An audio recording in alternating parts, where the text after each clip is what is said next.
All right, welcome everyone. Thank you all for joining for today's session.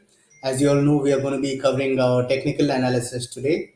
Just to start off with technical analysis, let's understand what technical analysis and what are the different types of analysis that investors and traders do before taking any sort of investment or trading decision for their portfolio.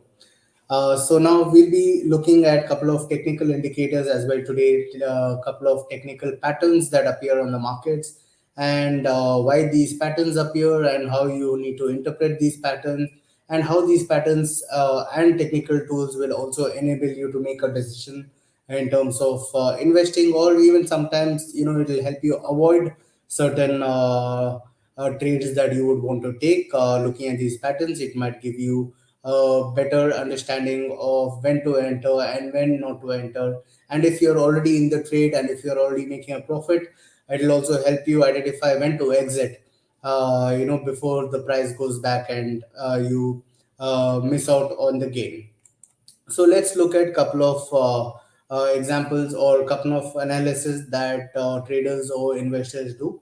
There are two to three main analysis that investor or trader does. One is the fundamental analysis, which you I'm sure already are aware of, and the other one is technical analysis. And with crunching the numbers, you can also do quantitative analysis. Now let's look at the difference between a fundamental analysis and a technical analysis. Now, fundamental analysis, just to put it in simple words, is, let's say when you look at a company, let's take for example the stock of Apple. Now, when you do a fundamental analysis of Apple, you will learn the history of Apple, the history of the company, the products that they sell, the future scope of the innovation that they're going to have, which can bring in more profitability to the company. At the same time, how big are they expanding, their expansion, and year on year sales. You look at their financials, you go into their financials and you look on to their quarter on quarter results, their earnings, and of course yearly earnings as well, to understand if the company is a strong fundamental company for you to be invested in.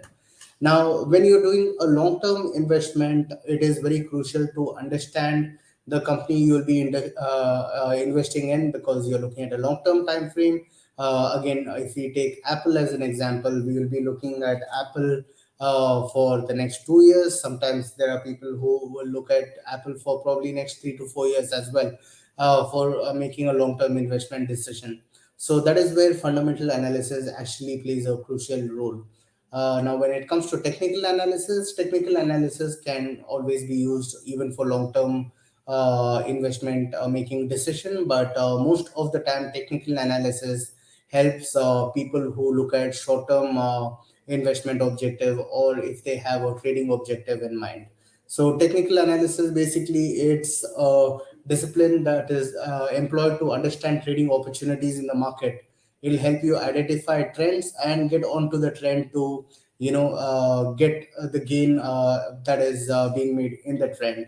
Now let's look at a little more depth into what all technical analysis can help us with.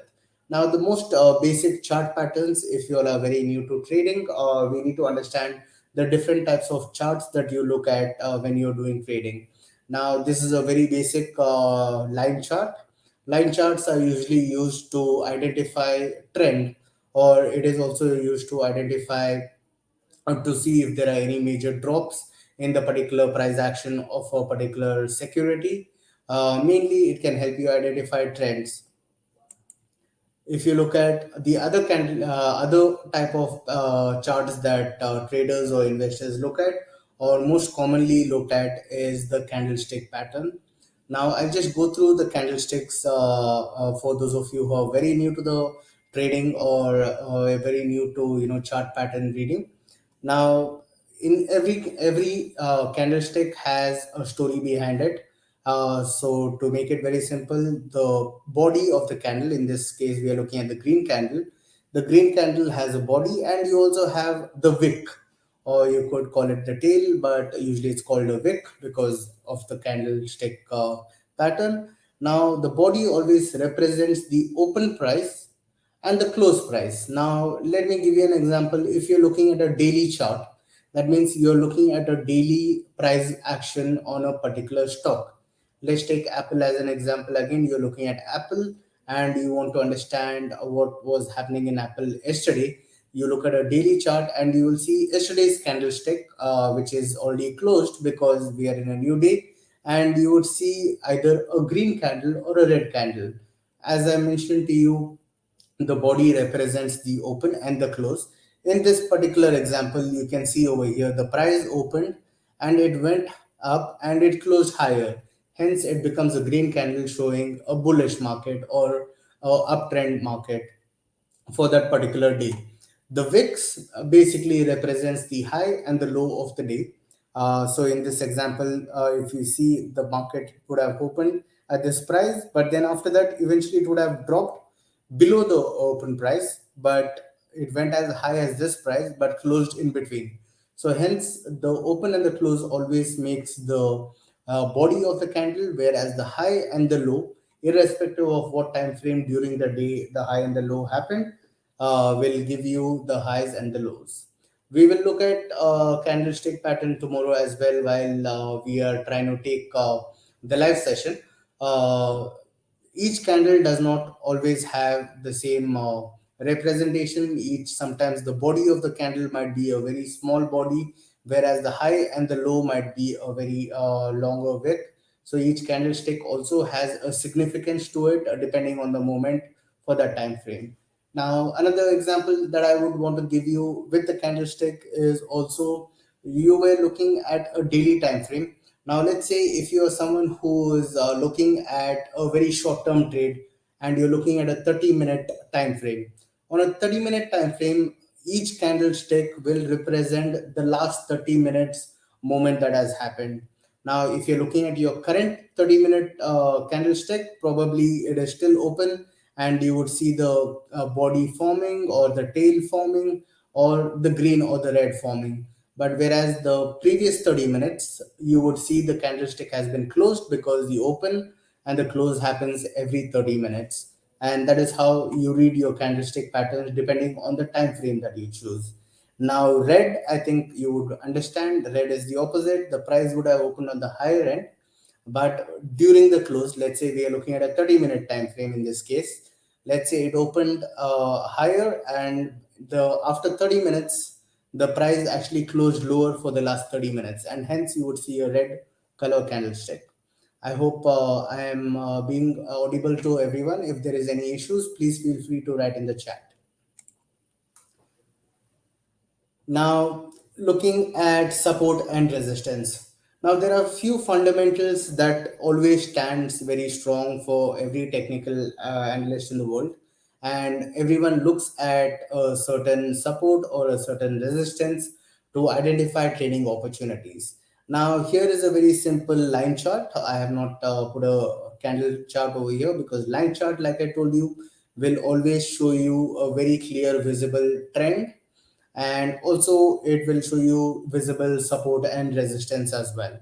Now let's look at this particular image as an example. You would see the price of the stock has moved up and then you see a sudden drop in the price. Then you see again the prices have moved up, it made a higher high, and then you see a drop. Now every time it goes to a certain level and it drops back, that level is known as resistance. Reason being, the price was not able to break above that the first time it was trying to go to that price level. Every time it bounces off a certain price level, that is known as a support. So these are a few fundamental foundations that it is better to always keep in mind while you're using your other technical tools, which will also help you navigate in terms of whether it's a good support or if whether it is a good resistance. Let me give you an example on this particular trade. Over here, you see there's a saying, trade the bounce. So every time the market comes towards the support, you buy when the market falls towards the support, right? And sell when the prices rise towards the resistance. So if you are buying at the support, you would want to exit at the resistance. If not, if you did not exit, probably all the profits that you made would go back down. All right, this is again a very simple example, but we'll get more in depth of what a support and resistance looks like. Now, here are a few supports and resistance with the candlestick pattern. All right. Now let's look at this particular chart, which has been put as an example. You see the price action that is happening over here. We are looking at a 5 minute time frame. We see the prices move up to a certain level and then it drops and then it again moves up. So all each of these candlesticks represent 5 minute move, right? The second time it went there, it has dropped back down again. The third time it went there, it drops back down again. Now there's one rule that most technical traders look at, whether to identify if it's a good resistance or a good support on the same price. If you see action happening multiple times, minimum 3 times the same action happening from there, then you know it is a strong support or a strong resistance. So in this case, you see the prices went up, it tested the resistance level and then it dropped back down again. It retested the level, it drops back again, it retested the level for the third time and it drops back. So a trader at this point in time could make a decision. If he's a short seller in the market, would decide to take a short selling position around these levels. But on the other hand, if you're not a short seller, you are a buyer in the market and you buy on the supports. Now, there is a support line missing at the bottom, but that was intentionally done so that you understand the price action over here, especially at the price or at these levels at 4,128, or in this case, it would be 125. The prices, every time it has come down to 4,125, you see the prices bounce back. Again it comes down, it bounces back. So the third or the fourth time is a clear indication that there is a lot of support at that particular price, and hence you could take a trading or a investment decision. Now, why do support and resistance always work at the same levels? Because there are a lot of traders in the world who look at taking advantage of short-term momentum. Uh, at the same time, you can do the same exercise instead of a 5 minute chart. You can also look at this on a daily chart. You can look at the same on a weekly chart, and you can look at the same on a monthly chart. The higher the time frame, the more stronger the support and resistance. Reason being, a short-term time frame, for example, a 5 minute time frame, is very sensitive to everything that is happening in the market as we are speaking. Now, if there is a sudden news that comes in, the price action, the sensitivity of the price is going to be very high and very quick. Whereas if you look at a longer time frame, the price action could be smoothened out, and the range as well is going to be a longer, bigger range compared to a 5 minute range. Now, when you're choosing what time frame to look at, you need to understand what your investment or your trading objective is. If your trading objective is for a very short term, or you want to take advantage of just today's move, you'll be looking at a time frame of 1 hour chart or a 30-minute chart, or even a 4 hour chart. But let's say you're making an investment decision and you would want to know when to buy Apple for maybe next 6 months or even next 2 years. You would not look at a 5 minute chart because that is not going to give you enough of information. You'll be looking at a weekly chart. You can look at a daily chart, weekly chart, as well as a monthly chart. Now, whatever I have explained to you today, we will be explaining the same tomorrow with the live chart, so we can look at different time frame to understand different ways of investing or trading for different objectives. Now, trend line. Now, since we understood support and resistance, now the market as we know it is not always a sideway market. We wish it was a sideway market because that would have been the most easiest way for us to take advantage of the market. But markets are always trending, and most of the time you're trading not on a sideway range, but you're trading on a range while the market is trending either upward or downward.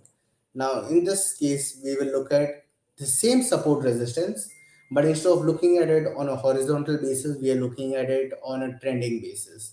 Now, here you see the horizontal buy and sell or up and down in the market, whereas here you notice that the market is trending downward, and here is an example of the market trending on the upward slope. The foundation for support and resistance still continues to be the same. We were looking at resistance to sell or book your profit, and supposed to buy. Similarly, on a trending market, let's look at a uptrend market, which would be more easier to understand. Every time the market has retraced back down, remember the support and resistance we learned here. Now, this was just a pictorial representation. Here is a chart which has the same pattern running. Every time the market comes down, it bounces back up. So the same rule applies. Three times if the market bounces back up, it forms a trend line. And the fourth time onwards is a trading or investing opportunity in the market. Similarly, with the downtrend market, every time it has come down, it goes back up. It does not make a new high, rather, it makes a lower high, and hence it's trending lower. When it's an uptrend market, it always makes a higher low, and hence it's a uptrend market. Now, on a sideway market, like I told you, if it's a sideway range bound market, this is an ideal trading opportunity, but not always the case. So this is how you identify your uptrend, you identify your downtrend, and you identify your sideway trend. Now, easier way, if you do not want to do it with the candlestick pattern, is if you go back to your on your line chart, what we saw earlier here. A line chart would give you a much more clearer picture on a trending market. So you can switch between your candlestick and the line chart. Moving forward. Now, chart patterns. Now that we understood support and resistance, using the same support and resistance, there are a lot of patterns that appear in the market. Now, why do these patterns appear? Let's look at the psychology behind these trending market. Okay, let's look at the uptrend market.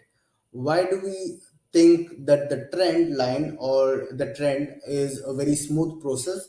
Reason being, everyone who is doing either a technical analysis or even a quantitative analysis, they are always looking at a cheaper price to buy a particular instrument. It can be commodities, it can be equities. One more thing I forgot to mention to you was a technical analysis applies on all different asset classes, whether you're trading forex, whether you're trading shares, whether you're trading commodities, if you're trading treasuries, you would still apply the same rules of technical analysis.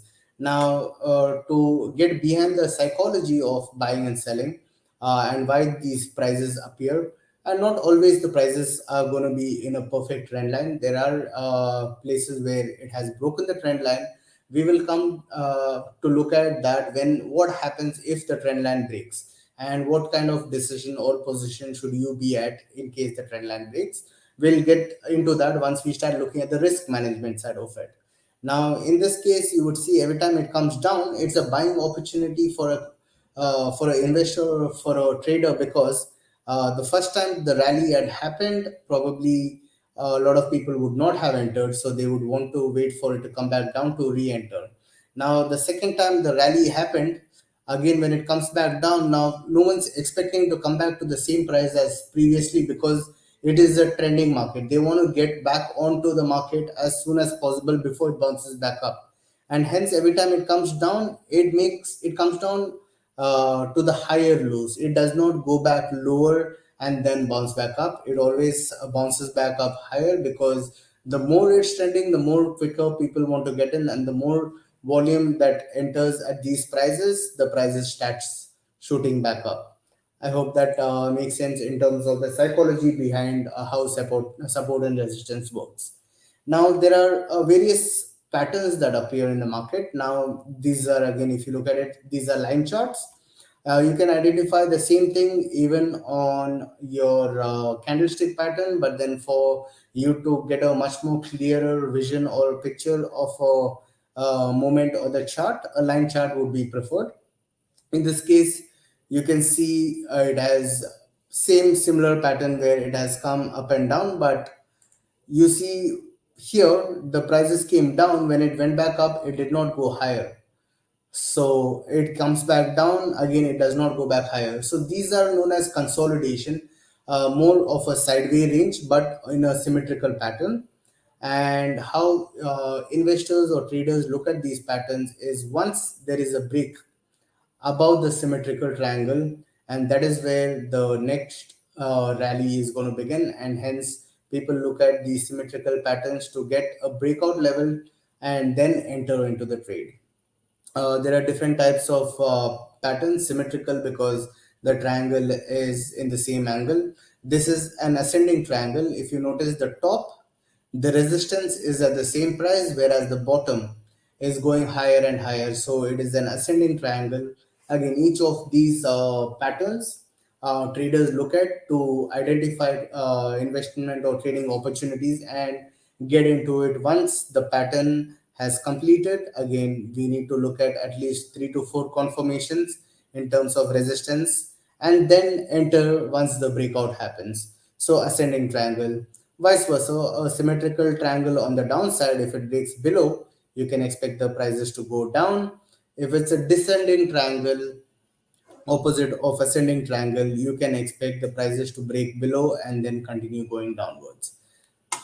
Now, these are head and shoulder patterns. The reason it's known as head and shoulder is you can see the center triangle is the head, and the left and the right, the smaller triangles, is the shoulders. Now, most of the time, the shoulders will be around the same level, and the head, of course, will be higher than the shoulder level. And where it meets in between the shoulder and the head is known as the neckline. Now, when a head and shoulder pattern is formed, a typical trader or an investor would look at taking the opportunity once the neckline breaks. Now, this is for the markets to drop. Let's look at a reverse head and shoulder. Similarly, same, it's reverse, shoulder, head, shoulder. The minute the market breaks above the neckline is when a trader invests into the market or trades into the market, expecting the prices to continue the upward momentum. Now, a few good things about head and shoulder also is it gives us a very good level to identify where to take your profit or how much can it move on the upside. At the same time, where you can keep your stop losses. So usually a head and shoulder pattern is traded once the neckline breaks. You expect the prices to move up as high as the length of this particular neck. Let's say the price difference between the neck and the head is about $10. So once the neckline breaks, you can expect the prices to move up $10. At the same time, it can a pattern can always fail. There are no perfect patterns. Things could change. The news might change in the market, and it can eventually fall back down. And hence, we need to keep stop losses. So in this case, you can keep a stop loss below the shoulder or even below the neckline if you want to keep your losses smaller and keep your take profits higher. So in this case, on the upside, if it goes, you make $10. Just an example. If it drops below the neck, you can keep a stop loss of $3. So in this case, you're making your risk reward is 1:3. If you keep it a bit more lower, you can give the price movement the price to move some more. You're giving it some more room to move, and you can keep a stop loss of $5 lower and take profit of $10. So your risk reward is 1:2. Similarly, you have cup and handle, and you have a falling wedge, which works pretty much similar to ascending and descending triangle. But here you look at the angle of the trend, both are pointing downward. So hence it's known as a falling wedge. You can read more in depth about different types of chart patterns, especially if you're doing short-term trading. These chart patterns will definitely give you comfort levels in terms of when to enter and where to exit. Now, cup and handle basically forms, it makes a swing. The price action gets into a curve instead of having a trend line or support line or resistance line, and then it drops back down and makes a smaller handle over here. So hence this is known as cup and handle. As funny as it may sound, a lot of people do use cup and handle for their trading, and the reason they do it is because similarly how we looked at head and shoulder, once the breakout happens, because the neck and the head is about $10 longer, you can expect a $10 upside move. Similarly, with the cup and handle, once the handle breaks above, you can expect the length of this particular stock or the price movement of the stock to go up as high as the depth of the cup. For example, let's take an example. This is the breakout line, the blue line, the dotted line, and the cup right at the bottom. Let's say the difference between these two is $20. So once it breaks above, you can expect the prices to go up by $20, and you keep your stop loss below the handle. So you can keep a take profit of $20 and a stop loss of even $5. So you're making a much bigger gain with a smaller loss, and hence a lot of people watch out for cup and handle patterns. All the patterns have their own USPs. It depends on which pattern you would be entering and on what time frame you would be entering. Now I will show you all of these again on the live charts tomorrow, and let's hope we'll be able to identify a few patterns while we are doing on the live platform.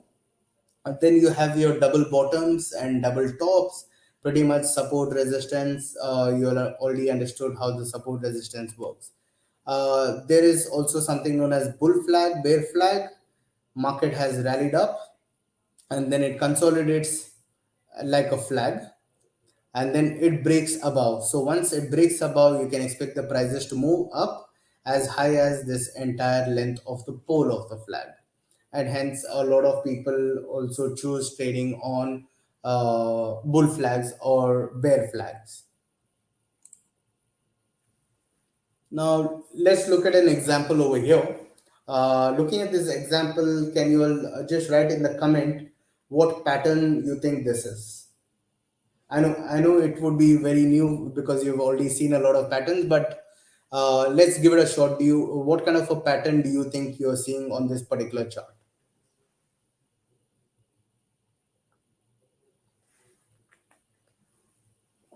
Anyone? It's okay if you're wrong, don't worry.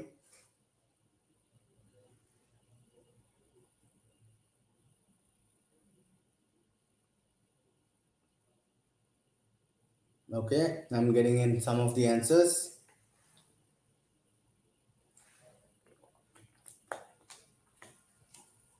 Anyone else?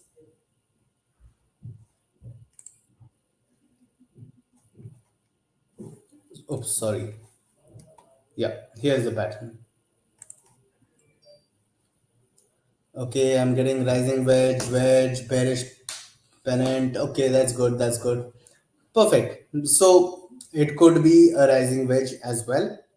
But in this case, this is more of a bear flag. Uh, the flag that we had looked at over here. Pennant, yes, it can also be a bearish pennant, which is absolutely right because a flag is basically horizontally moving down, whereas a pennant is a triangle shaped pattern.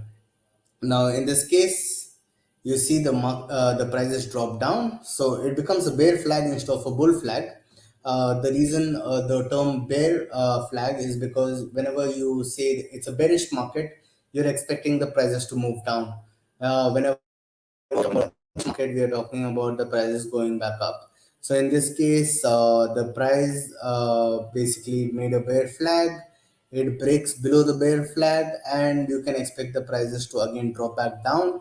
Of course, it went longer than the pole over here, and nevertheless, you still make your exit based on the length of this particular pole. Your exit is above the pendant, pennant, sorry, and your take profit would be the length of this particular drop. Let's look at another example. Okay, can you all guess what pattern this would be? I think now most of you would be uh, aware of the pattern, and it's more easier to guess this time.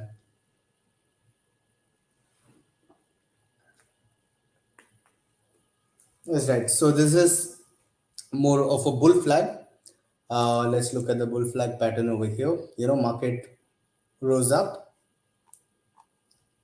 then you see a consolidation downwards slowly, and then a breakout up again over here. Now let's look at this particular pattern. Market, oops, sorry, market bounced up, then you see a consolidation, it broke above and then it went back high. So in this example, you can see anyone who had put a take profit over here would have caught the profit before it started dropping back down again. Again, how did we choose this take profit is based on the length of the rally, okay, and your stop loss of course below the flag. So in terms of risk reward, if anyone had to take a 1 unit of this particular trade, would have gained about $350 with a risk of $150, right? So it makes it more clear in terms of your entries and exits. Of course, now you cannot always depend on a particular pattern or just one technical tool to make your investment decisions. There are a lot of tools. Being said that, you don't need to use all the tools that is available under the sun as well just to make one decision. Keeping few indicators that you're comfortable with, that you understand thoroughly in and out, is more useful for you than trying to put more than 10-20 indicators to identify a trade. Now this should be very easy for you all to guess, so please go ahead and let me know what you'll think this particular trade is. Sorry, this particular pattern is.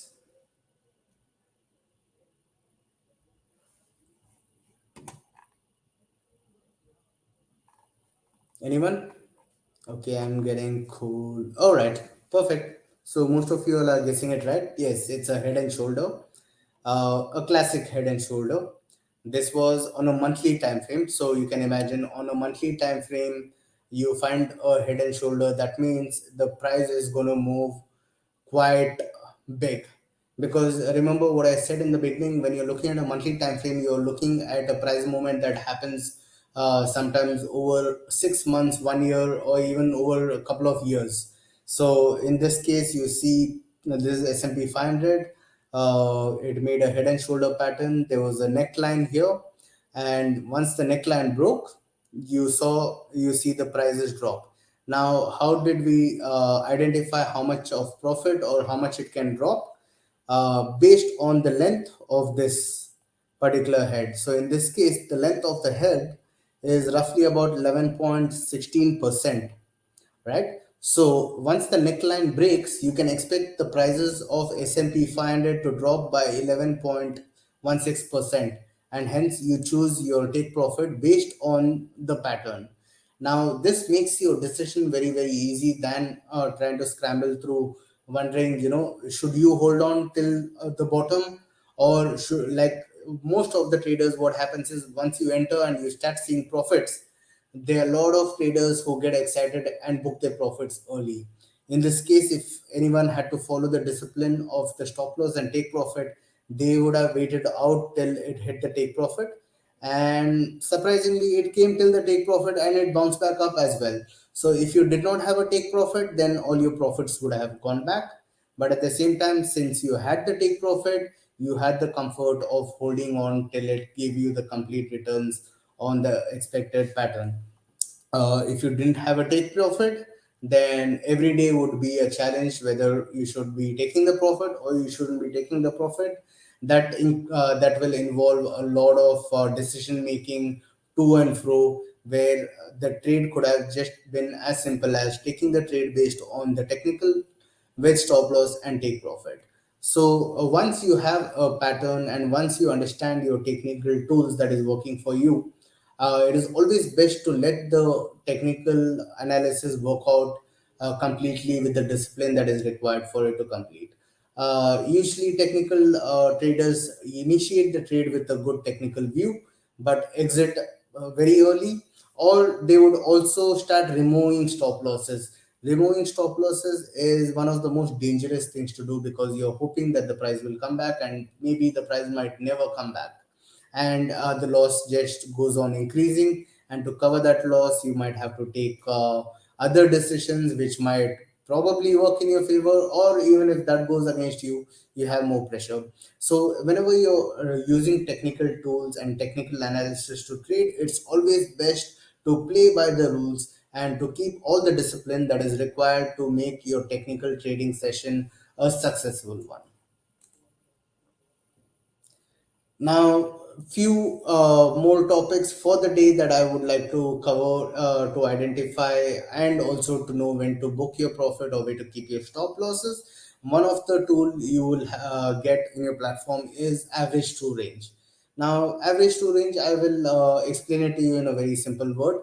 Average true range is nothing but it tells you in a how many dollars can a particular instrument move in a given time frame. Let's say for example you're looking at gold and you want to know, if you want to trade gold today, you want to know how many dollars can gold move in a single day. Now, probably you're taking a short-term trade or a daily intraday trade. You want to understand how many dollars can gold move. Now, if gold is moving $15 a day, and you see the chart and you see gold has already moved up by $8, right? Now you know there is no point getting into that particular trade. Reason being, half the move has already been completed. Let's say you enter, you wait during the day and you see the gold prices from the open price, it has moved up only $2. So you know there is still 13 more dollars move that is pending that could possibly happen during the day, and hence you will take a trading decision if your indicators are giving you a signal to enter. Now, this is what ATR helps you with. Just a disclaimer over here, ATR does not tell you what direction it can move. Now, gold can also move $15 lower. Now, let's say on an average, you're looking, today you're watching gold, and we understand by the using of ATR that gold can move $15. And during the afternoon, you look at the gold prices, you will see the gold prices for the days come down by $18. So now you know on an average gold moves $15, but it is already down by $18. There are two things that you're going to be looking at. One is there any specific news that is out for why gold has dropped more than the normal average movement?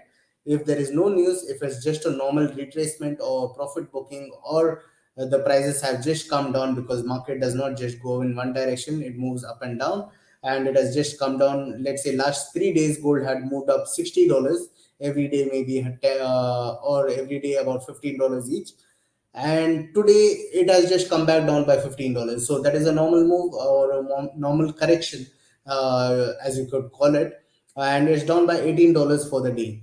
Now here, if you use any of the technical tools that you've learned earlier, if it is at support, then you have one good indication that you could buy gold.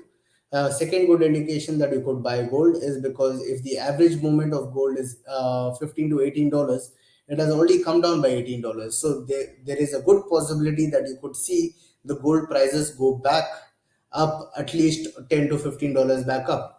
So using ATR will help you identify your entries. At the same time, using ATR will also help you identify your exits. Let's look at one of the example here.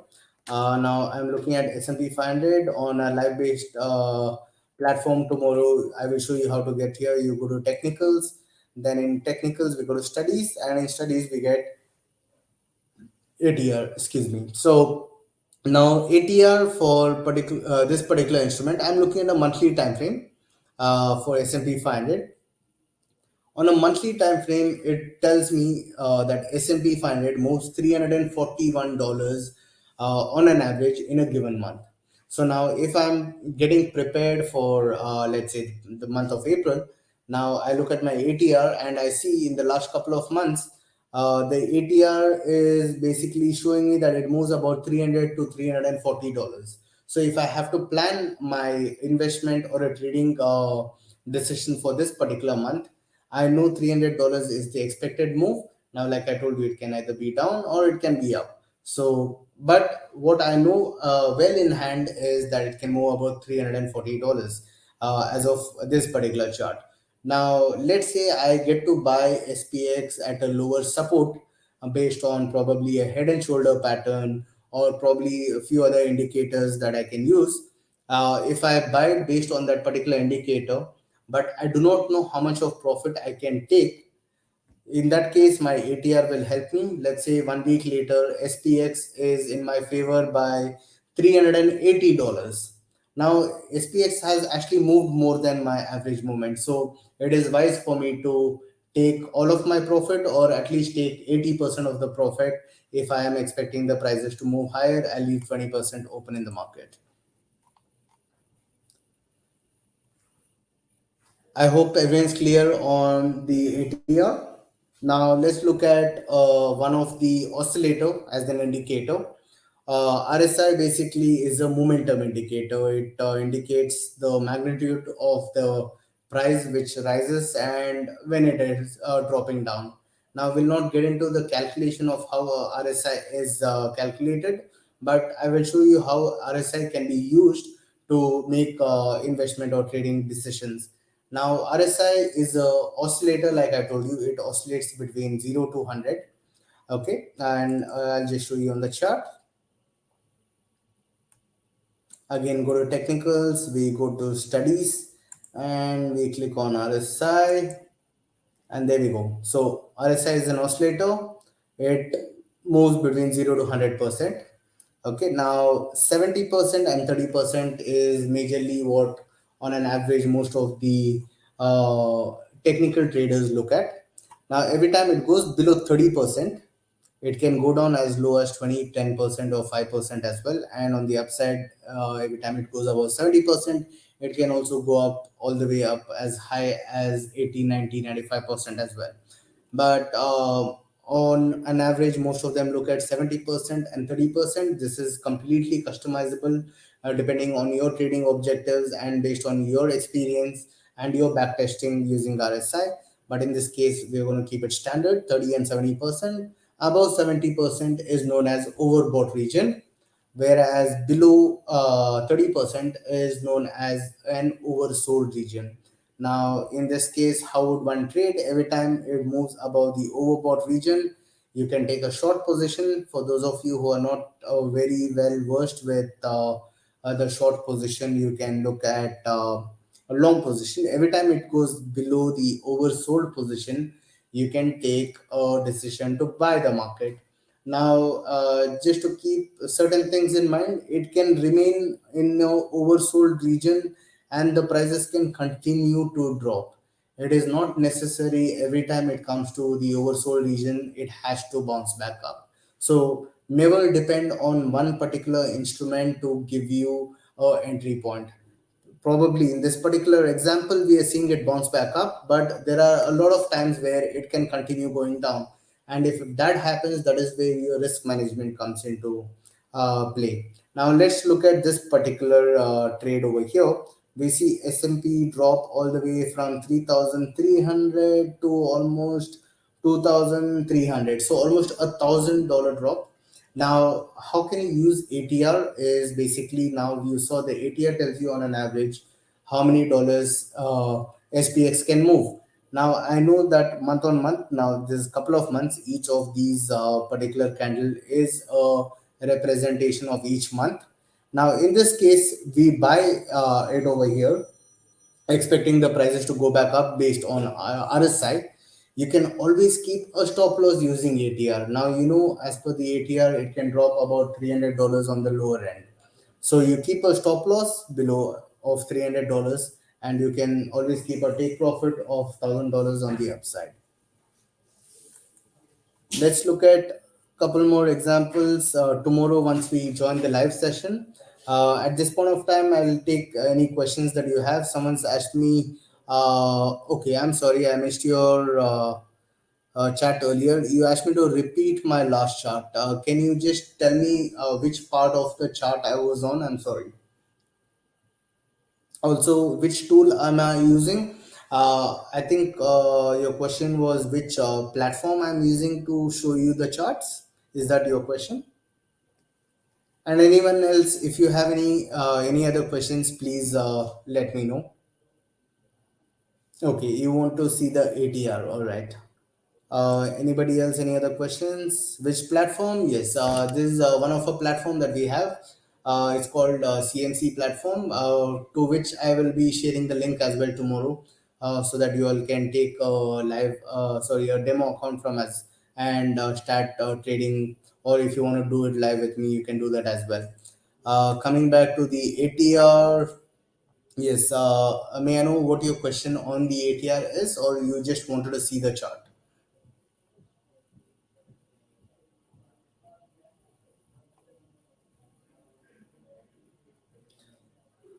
Best platform. There are multiple platforms that is there in the market that you can use. Basically, all of the platforms have pretty much the same technical indicators. So there is not much difference. It only depends on the user interface and the user friendliness of each platform. Some of them are very complex platforms made for professionals, but at the same time, a simpler platform also has the same information but made it more simplified for a new trader in the market as well. ATR. All right. So can you please explain ATR once again with chart entry and exit point to decide? All right. Let me just explain ATR again. Let's look at this particular chart itself. Now let's say, like I told you, ATR tells you how many dollars a particular instrument can move. Let's say if you're looking at gold, it will tell you. If you're looking at gold on a monthly time frame, it will tell you how many dollars gold can move in a given month. If you're looking at Apple as a share, it will tell you how many dollars can Apple share move in a month. Now let's take this as an example. Gold has come. Sorry, in this we're looking at S&P 500. S&P 500 is in this particular chart. It's not a live chart, so don't go by the price. But as per this snapshot, it is trading at 380. $3,842. Right now, how does my ATR help me? Is it is telling me in this particular month, I can see SPX has already dropped. I'm sorry, I'm not able to zoom this in. It just goes to the next slide.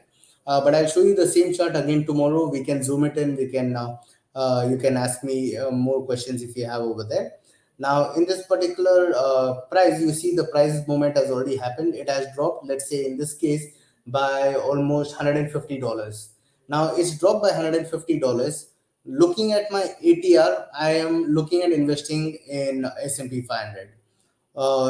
Since it's already dropped by $150, I know it could drop another $150 lower because that is the average movement of the S&P 500. Now, if I have an investment objective, let's say I wanted to buy $10,000 worth of S&P. Since I know that it could drop another $150 or further, I would just buy $5,000 at this current price. And let's say later on, if it drops another $150, I would invest my other $5,000 so that I don't end up putting all my money in at once. So this is one way to use it. The other way to use an ATR would be, let me look at a smaller time frame chart if I have one. Let's just look at this particular chart. Let's say I am taking an investment decision based on RSI, a different technical tool, but I do not know what if it drops further down, right? Now, okay, let's say I know it could drop further down, but how many dollars can it move further down? Now, this is where my ATR is going to help me. My ATR is going to tell me if it is already dropped by $350, the chances of it dropping further is still there, but it could be lesser. So hence, I would keep a stop loss of maybe $100 or $200 lower and take this particular trade. And on the upside, I can aim about 1,000 or $1,200 on the upside based on ATR again. It helped me choose my stop losses. Now let's say if you're not looking at a very long term and you're looking at a short term gain from here, if SPX again jumps back up by $340, I can always choose to close because that is the average movement on in a given month. So in a month I get $350, it's a good deal, I would exit. But if I'm looking at it on probably a very longer time frame, then probably $340 would be very less. I would wait for 500 to $1,000 profit. MT5 and MT4 are also other platforms that you can use to trade. So these are just different platforms that is available in the market to trade.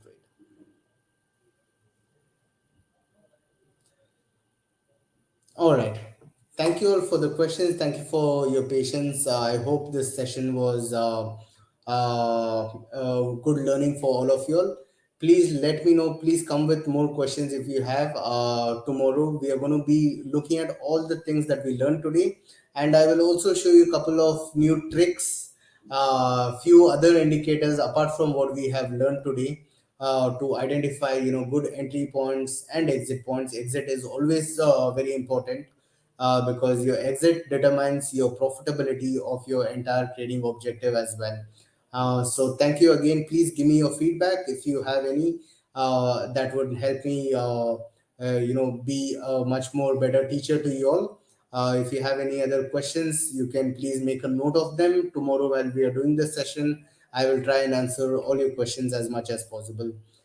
Thank you again for your patience. Thank you for attending our webinar today. See you all tomorrow, same time at 7 p.m. Thank you.